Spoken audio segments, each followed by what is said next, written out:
Hello, welcome to Series 4, Episode 9 of Hashtag Psychotherapy Unfold. As you know, I'm your host, Mark Fielding, and I'm a psychotherapist and relationship counsellor. I hope our listeners enjoyed our last episode with Joe talking about his upcoming film, I Miss You. I mean, it sounds like a really, really kind of great film, and obviously we'll keep you informed as to when it's available and when you can all see it. Today, I have the absolute pleasure of introducing Ray Bonney. Thank you for coming on, Ray. Nice to see you again. Thank you, Mark. Thank you very much. Through an evidence-based model, Ray partners closely with organisations to design bespoke, sustainable and achievable programs that resonate with her trademark question, what does it feel like being you today? A driven and committed advocate for inspiring change to attitudes around mental health, Ray is well known for a style and approach that aids in reversing stigma through change process, storytelling, empathy, and unconditional positive regard. She works with a broad range of organisations and settings to deliver bespoke programs and interventions where leaders take charge of creating environments to support good mental health, safety, and well-being, and individuals are enabled to take responsibility in better managing personal health, safety, and well-being. With almost 40 years of experience working with the beautiful and kaleidoscopic nature of the human condition, Ray has also developed a special skill in managing traumatic life events, especially relating to suicide and other kinds of preventable death. She's very well known for her enthusiastic advocacy in the men's mental health space, where she believes that a male-friendly approach to support and resources could have a positive impact for everyone. The first female board member of the Australian Men's Mental Health Forum, she complements this with her more recent election to the Board of Global Action on Men's Health. Ray's an enthusiastic supporter of men's sheds across the world and proud to have been an honorary member of the Monash Shed for almost 10 years, where she contributes to providing a social determinants approach to the health of men and boys.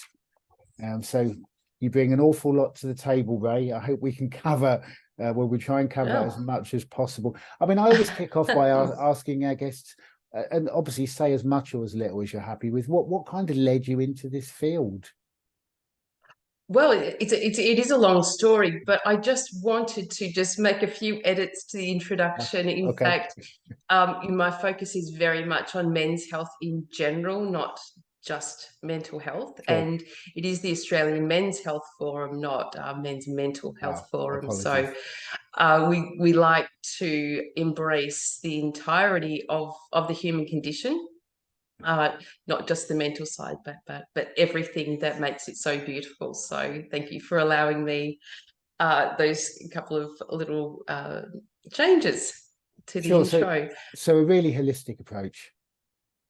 Very, very much so. I like to think that it's integrated, which is another word that's probably a little less of the psychology and more embracing, I think.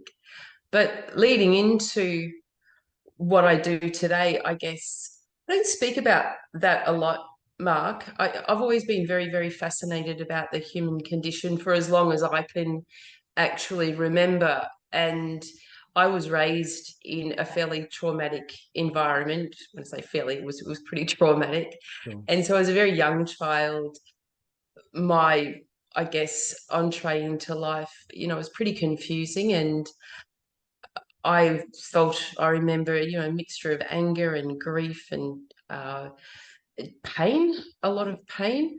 So, I left that environment at quite a young age, when I was about 15, and I left school at the same time, but never ever lost my interest and passion and inquisitiveness for human beings. So I guess traveling along that path where I grew into myself and learned more about life at that sort of teenage age, it sat very strongly with me about what happens to people to make them behave in certain ways. So, for example, the people that were quite impactful on my very young life. What happened to them to make them like that? So that's sort of, the lead up to where we are today, 55 years on. Sure. And I guess this is, a bit of a massive simplification over what you just said, but it's led you into having a real curiosity around health, around why people do what they do, and you're also a qualified counsellor, I believe, aren't you? Yes, I am. I am. As I mentioned, I left school at a very young age, with, excuse my dog in the background there, with little education. So, in my little journey, I also had 3 children, and I became a grandmother last week. So that was pretty exciting. But I didn't actually attend university until later in life, when I was 40, and then found myself with child for the third time. So that's when I qualified to become a counsellor 15 years ago, Sure. and was able to sort of solidify and get more credibility around how I worked with people. Sure. Yeah, and I guess you bring your your kind of experience as a counsellor into the work in the corporate space. I mean, I wanted to kick off and just ask you a little bit more about the corporate space and men's health generally. And this is an enormous question and probably going to be difficult for you to answer. But I just wanted to contrast, in your experience over the years, men's health and the way that men deal with with their health generally, and women's health. I mean, with simplifying it, because obviously everyone is an individual and everyone deals with health differently. But what differences have you seen over the years in terms of gender and in terms of how the different genders deal with health generally and mental health?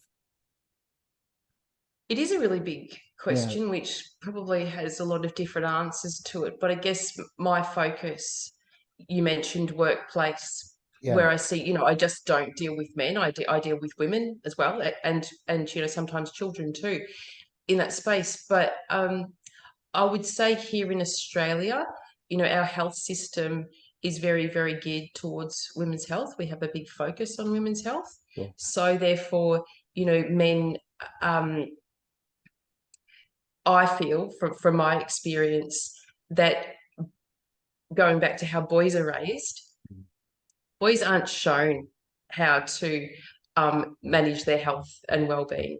And oftentimes we talk about how men don't take care of themselves, or they, what men are like, they don't know what health is, or they don't yeah, speak or show emotion yeah, and seek help. Well, I understand that that's not how boys are born. I've raised 2 myself, and I understand that we have lived in a world, in a universe. We just have to look back in our history books, even watching sort of, war movies and things like that, about how men and boys are sent to war, yeah, sent down the mines, sent into hard labour. Looking here in Australia, when Australia was being developed, just over the weekend, I visited a gold mine, not a couple of hours away from where I live, and going down that gold mine, back into the 1930s and before that, just to see predominantly men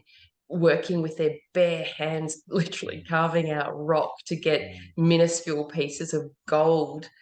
That's how, this is a very long way into your question, but men were never shown how to care for themselves, and were often very disposable.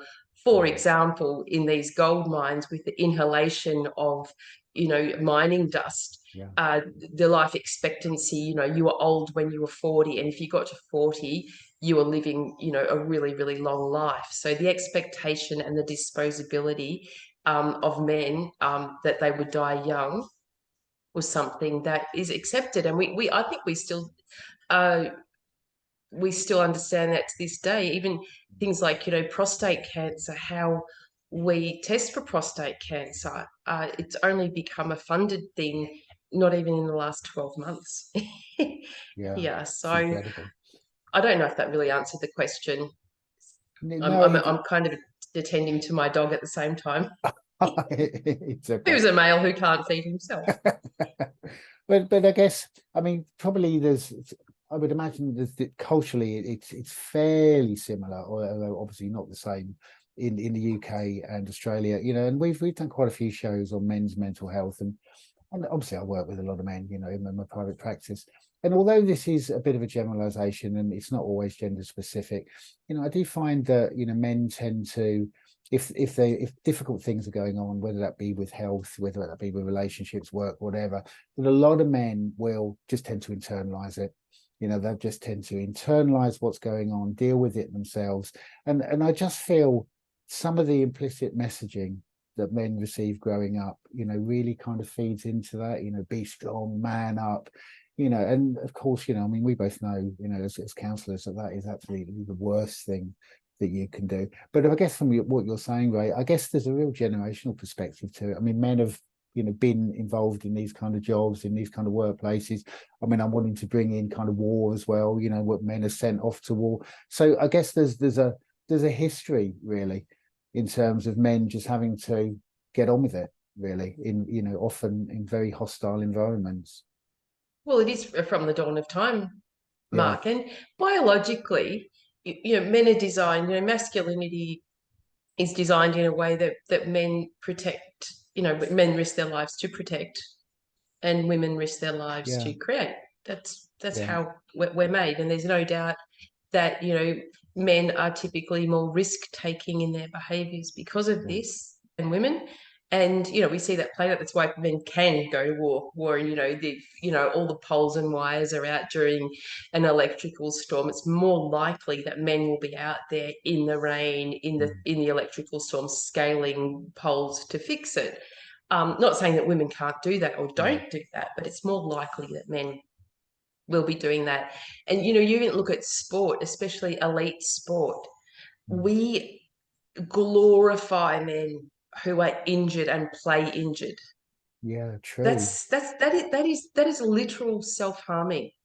Yeah. I'm going to just pause for a moment to let Vincent Yeah, out. sure, no problem. No problem.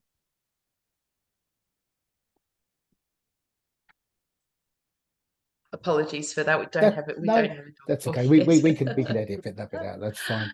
Um, but that's just another thing that the way that we stereotype masculinity, that we want strong, tough men who are bleeding and cut, but you don't see them being carted off to the doctor or the hospital. It's play on. Yeah. I mean, That's horrible. it's so interesting. I mean, I'd never ever thought about that, but it's absolutely true what you say.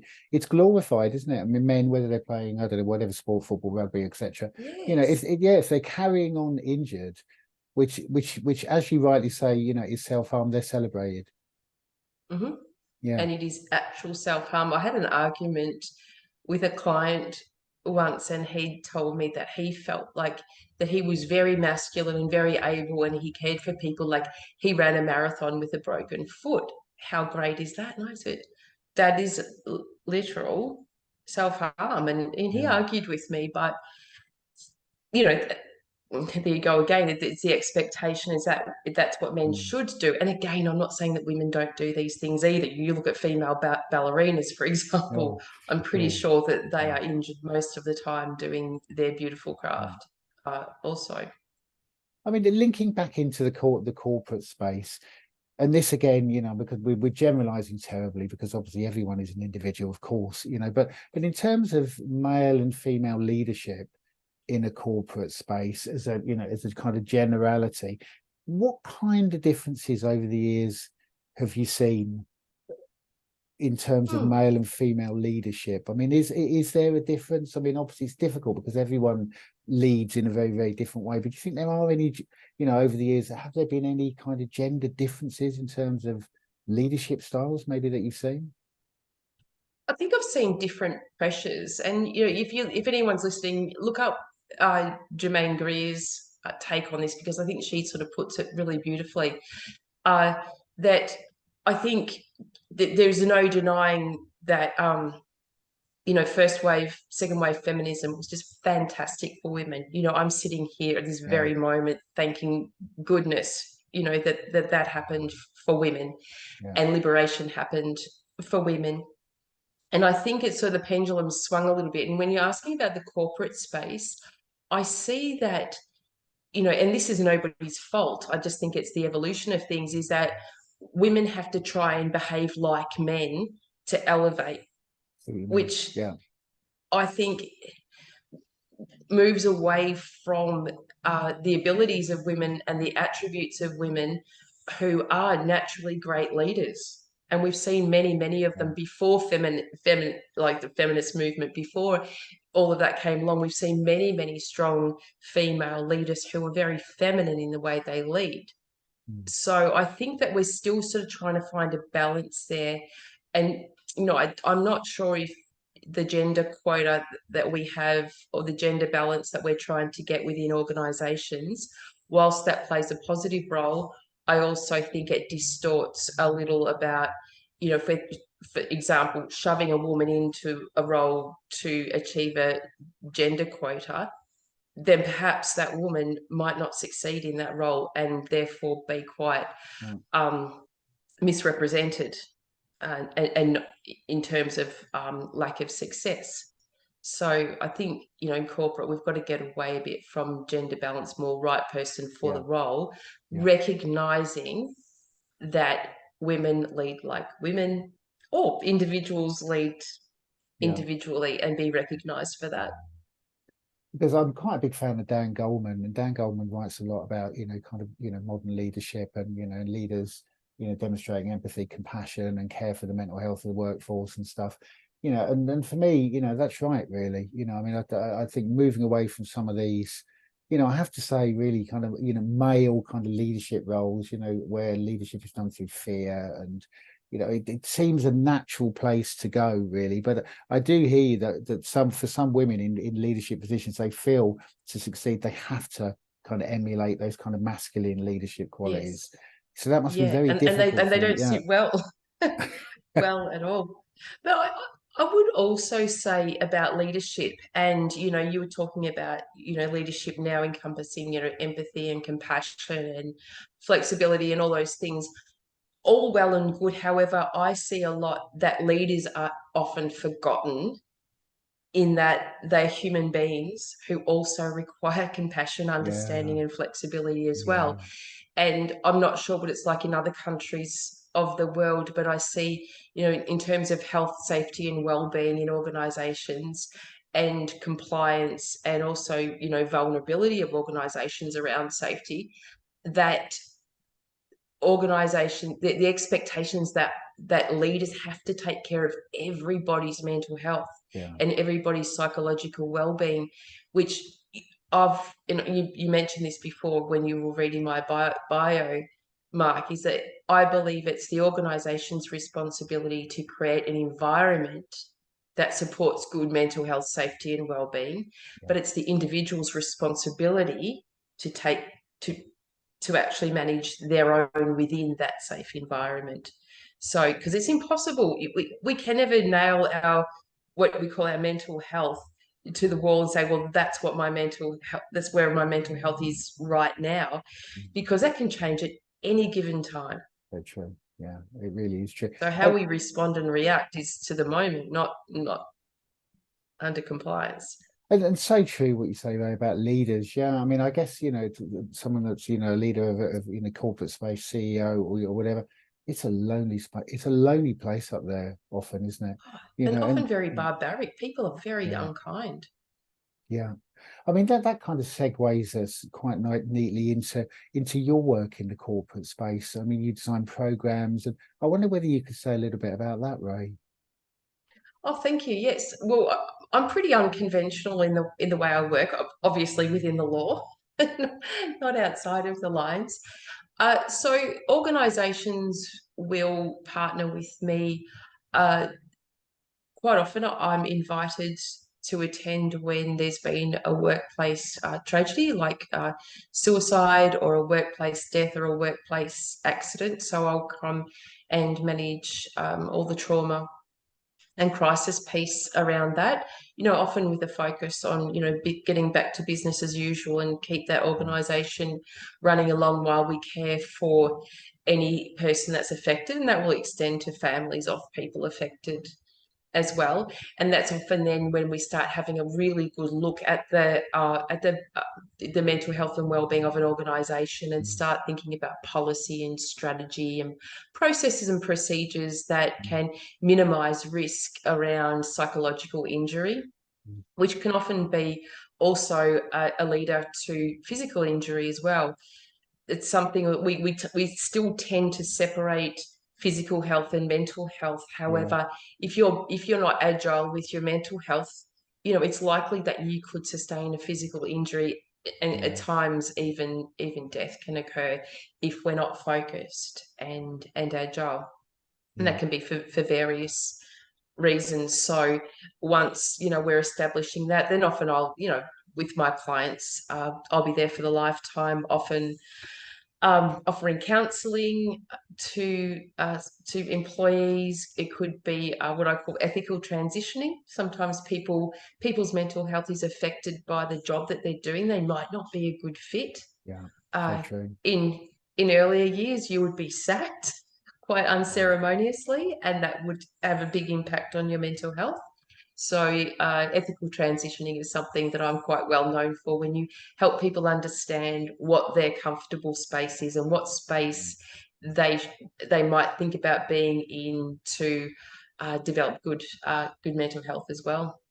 Yeah, I mean, I absolutely love that. The ethical transitioning, because it's so true what you say. I mean, people end up in roles for all sorts of different reasons, don't they? And if that role is not really a good fit for them, then I guess over time, their mental and physical health, as you say, is going to be affected. I mean, when you kind of go into these corporations, so it is an enormous undertaking, really. So if you go into a corporation and perhaps there has been a trauma, there has been a suicide, I guess goodness me, I mean, you have to look at the whole organization, as a system, I suppose, and then introduce, systems around mental health that are going to support the individuals within it and the organization. I mean, goodness, it sounds like a massive undertaking, depending on the organization. I mean, it's a lot of work, probably, isn't it? Well, I think,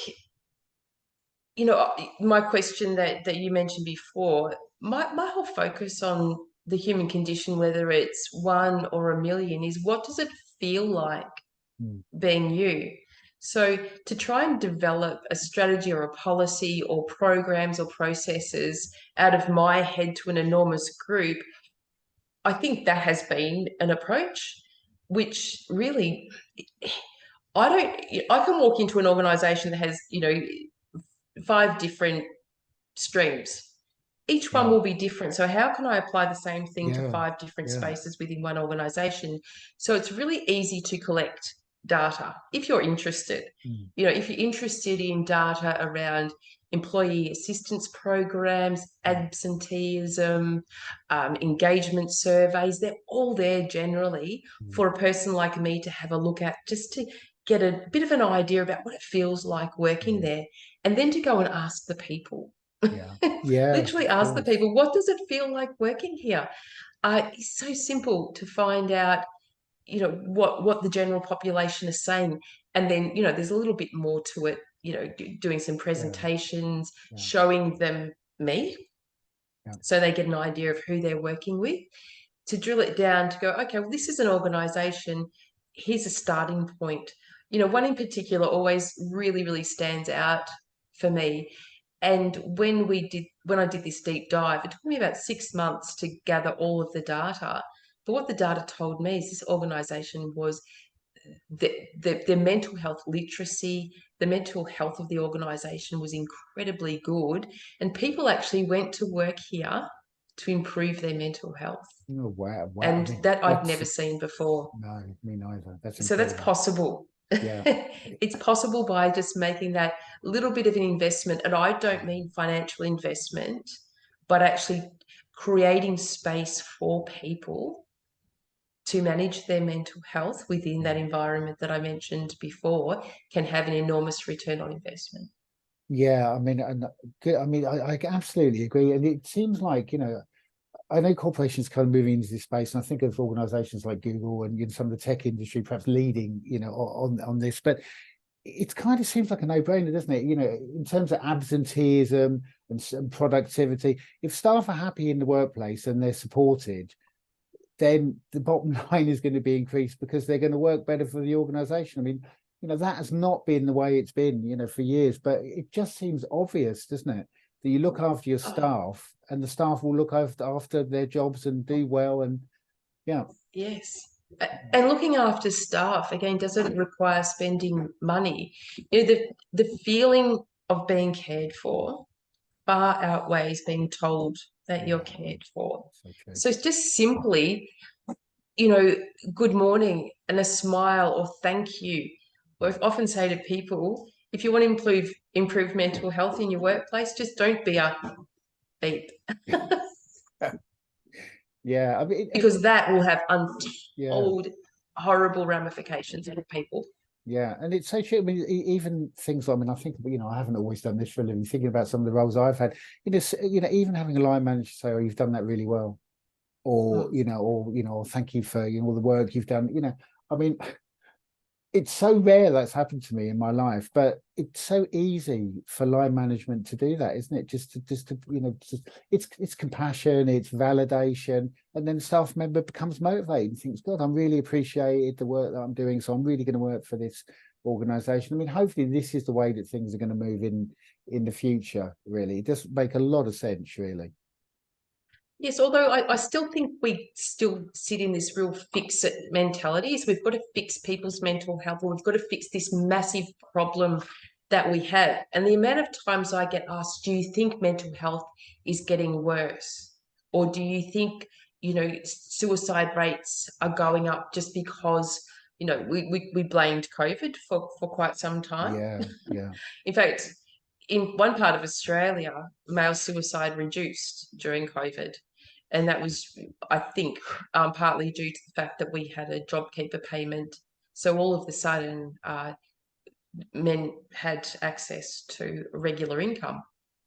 Men who were, probably more vulnerable to suicide, and that was, there was something in that, because the interesting thing about male suicide, that what we know here is that probably about 95% of male suicide has nothing to do with the mental health problem and everything to do with relationship breakdown, followed by financial distress, followed by custody issues. So this payment during COVID took care of this financial piece, which we feel contributed to that very slight reduction, but not an increase. So even, families who were brought closer together, enjoying more family time, or men not having to spend so much time out of the home environment too.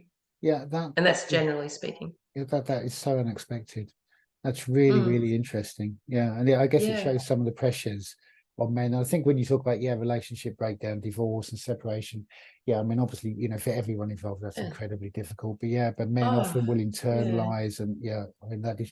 Well, not so much internalize. Again, I have to remind people that's how they're shown. Men are shown, and there's no resources, there's no support pathways, and I in the last few months I've had 3 men who, one lost a child through miscarriage, one lost a child through stillbirth, and another one lost a child through suicide. Nothing for men. No investment in any recognition specifically for men, how to manage through this. So, last year, $40 billion went towards women's health in the federal budget. 0 for men, not even a cent. So, that's not about a gender war. That's just more about, let's balance this thing up and recognize that men are very vulnerable in certain things, like prostate cancer. I mentioned that before. Women can't get that. So that's something I think that we need to, and COVID was a terrible time because men were unable, there's so little funding for it to begin with. How were men ever going to go and get tested? But why would that be? I mean, we're seeing an increase now, and the statistics are horrific. Because now we're post-COVID, that's where now it's all catching up. So we're seeing a big increase. In fact, on my radio show on the 30th of July, I'm going to be interviewing Mark Harrison. He's the CEO of Rural Prostate Cancer here in Australia, to talk about that exactly. And then that is also a nice segue into your media work. I wanted to, I know we're running out of time. I wanted to pick up a little bit. There's a few things, so I'll maybe fire a few questions at you. Could you say a little bit more about your media work? Because I know that is a big part of what you do. I love the media. Anything Yeah. that anything that has a microphone. In fact, I emceed a wedding last week. The day that my grandchild was born, I also had to MC a wedding. So I'm very versatile. Uh, but I think in how I manage my own mental health is through balancing out my work life. So if I was just doing counseling or just doing workplace or just doing public speaking or just doing advocacy, Yeah. then I probably would, my own mental health would be quite challenged. So, media is part of that. Radio, I absolutely love because I think we're in a podcast right now, which I'm very, very grateful.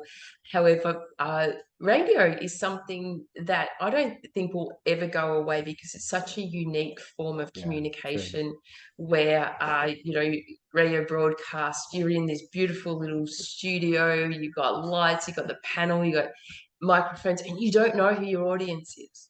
You've got Mm, no idea who your mm, audience is, and you're only speaking to this one person in front of you, or sometimes just to yourself. And I think it really just brings a whole different tone to yeah. exploring the human condition. So I love it. Yeah, and also I wanted to ask you about the shed scheme, the Monash shed scheme. Could you perhaps say The a little? Monash Men's Shed. Yeah, the men's shed scheme. Yeah, because I know we talked a little when we had the kind of pre-interview chat. You talked a lot about that, and I'd never heard of it, and I thought it sounded fantastic. So for our listeners, Yeah, could you well, say a bit men's more? sheds are Yeah, amazing. Men's sheds are probably the most powerful men's health promotion organisation that I know of. And men's sheds were born here in Victoria, Australia, back around 20 years ago. And now there's men's sheds in more than 12 countries of the oh, world. great. So Great. here in Victoria, we have more men's sheds than we have McDonald's outlets. So they make, they can come in all different shapes and forms depending on what the community needs is what the community gets. So my shed at Monash, we have a noisy shed, so that's where all the tools and everything are. And then we have a quiet shed. We've got reading, yoga, Pilates, cooking. I think I mentioned music, uh, board games, got a pool table. So there's a whole range of activities outdoors. We've got this beautiful community garden that grows vegetables and flowers and all kinds of things. So, for whoever comes to the shed is very, very welcome to start up whatever passion or skill they have. I know that there's a shed up in the north of Australia that just restores vintage cars. That's all they do. So it's whatever the community encapsulates. But it's not just for retired gentlemen either. Our shed coordinator is a young guy, Daniel. Daniel's only in his 20s. So it's slowly evolving into an every man's or male space. So look up Australian Men's Shed Association if you're interested in the world where you are. There's a lot in the UK, and other parts of Europe as well. So And what a much needed space. I mean, goodness me. I mm, mean, that is really, really fantastic and much needed, for space for yeah. men to go. And, I mean, I sometimes run a men's group, and men's groups are kind of growing a little bit, in the UK, but, we need more of those spaces for sure. And Oh, yes. I think one of my favorite, I'm sorry, I have to interrupt because it's okay. I'm speaking to the UK, but one of the greatest days I drove from Burnley in the UK up to Fleetwood, to the Fleetwood Men's Shed, where I was invited as a guest speaker there back in 2019, I think it was. And oh gosh, it was just seeing these men in this very, very difficult community. I think the suicide rate in Fleetwood is one of the highest in the Okay. UK for men. The work that they were doing in their community was it was just made my heart burst. It was incredible. So Yeah. if anyone from Fleetwood is listening into this, hello. And we kind of come to the end, but I always ask our guests, around what they do to sustain good mental health in their own lives.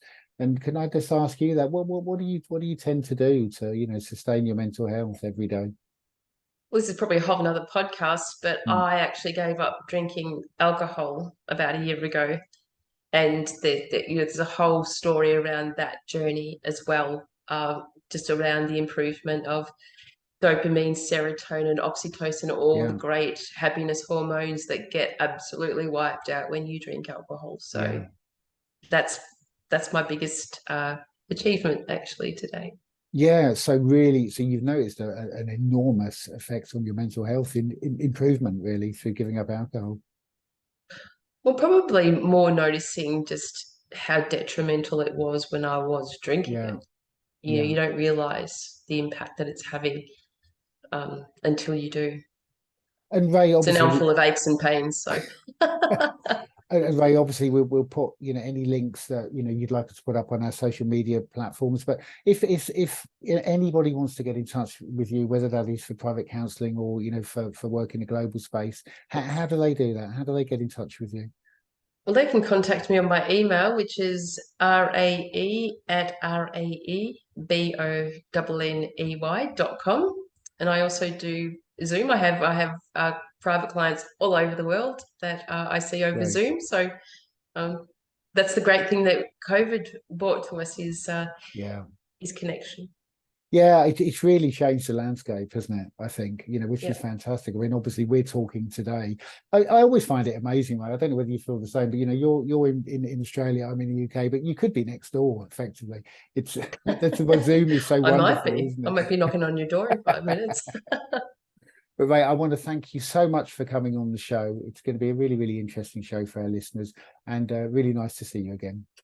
Well, thank you for having me. I really appreciate it. And well done on the work that you do.